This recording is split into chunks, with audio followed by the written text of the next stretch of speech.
किसान भाइयों, आज बात करने वाले हैं जिंक सल्फेट 33% के स्प्रे के बारे में। आप देखते होंगे कि दुकान पर पाव के पैकेट में मिल जाता है और कुछ किसान भाई क्या कर रहे हैं कि जिंक सल्फेट 33% का फंगिसाइड के साथ और टॉनिक के साथ मिला करके स्प्रे कर रहे हैं और उसका परिणाम क्या हो रहा है कि पत्तियों पर धब्बे बन जा रहे हैं, पत्तियों पर पीलापन आ जा रहा है, यहाँ तक कि भूरे रंग के धब्बे बन जा रहे हैं। तो आज हम इसी मुद्दे पर बात करेंगे कि जिंक सल्फेट 33% का कैसे आपको स्प्रे करनी है अपनी धान की फसल में, किस तरह आप करेंगे तो आपको बढ़िया रिजल्ट मिलेगा।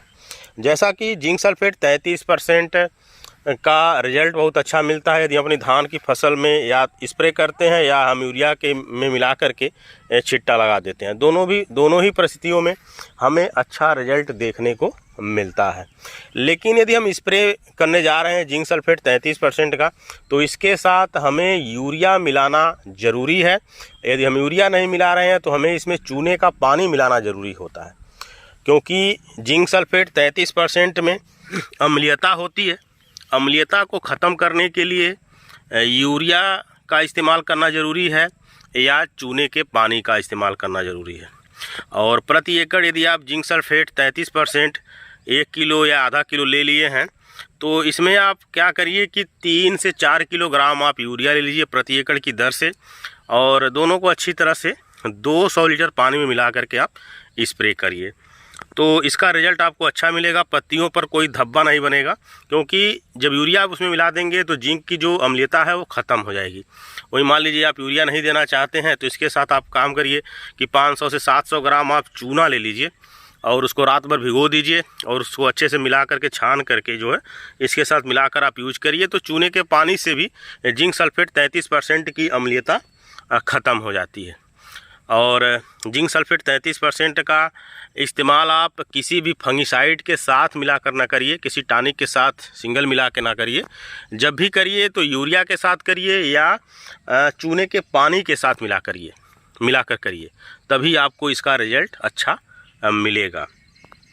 तो ऐसी गलती करने की ज़रूरत नहीं है। आप यदि जिंक सल्फेट का इस्तेमाल करने जा रहे हैं तो सिंगल ना करें, उसके साथ यूरिया या चूने का पानी मिला करके ही स्प्रे करें। यदि आप जिंक का स्प्रे करना ही चाहते हैं किसी फंगिसाइड के साथ मिलाकर या टॉनिक के साथ मिला करके, तो उसके लिए आप ले लीजिए चिलेटेड जिंक 12%। और यह भी बीज की दुकान पर मिल जाता है, 120 रुपये के रेट होगा इसका 100 ग्राम का। तो आप 100 ग्राम ले लीजिए प्रति एकड़ की दर से, किसी भी टॉनिक के साथ मिला करके या किसी फर्टिलाइज़र के साथ मिला करके या किसी फंगिसाइड के साथ मिला करके आप इसको यूज कर सकते हैं, कोई दिक्कत की बात नहीं है। आप चाहे तो फंगिसाइड के साथ मिला लीजिए, चाहे तो किसी फर्टिलाइज़र के साथ, यहाँ तक कि NPK के साथ भी आप मिला करके चिलेटेड जिंक का यूज कर सकते हैं। वही मान लीजिए आप 19-19-19 अपनी फसल में स्प्रे करने जा रहे हैं या 20-20-20 का स्प्रे करने जा रहे हैं या 18-18-18 का स्प्रे करने जा रहे हैं, तो इसके साथ भी आप जिंक सल्फेट 33% का इस्तेमाल ना करिए, क्योंकि इसके साथ भी यदि आप स्प्रे कर देंगे तो पत्तियों पे स्टेज बन जाएगा, यानी कि धब्बे बन जाएंगे।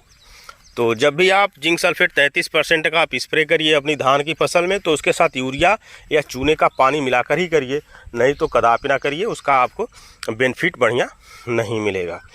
तो सिंगल यदि आप जिंक का इस्तेमाल करना चाहते हैं तो जिंक चिलेटेड जिंक 12% का आप इस्तेमाल करिए, इसका आपको बढ़िया रिजल्ट मिलेगा।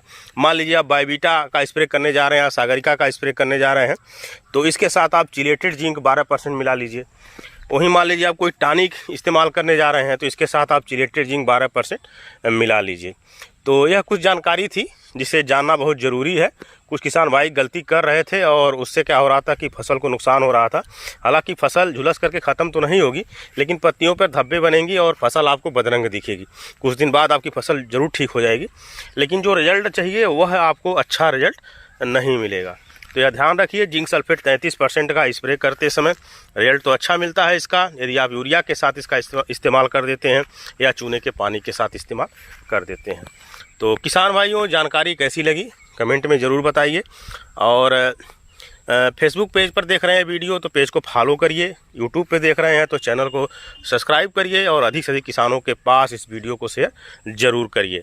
अगले वीडियो में एक नई जानकारी लेकर के फिर मिलेंगे, तब तक के लिए धन्यवाद।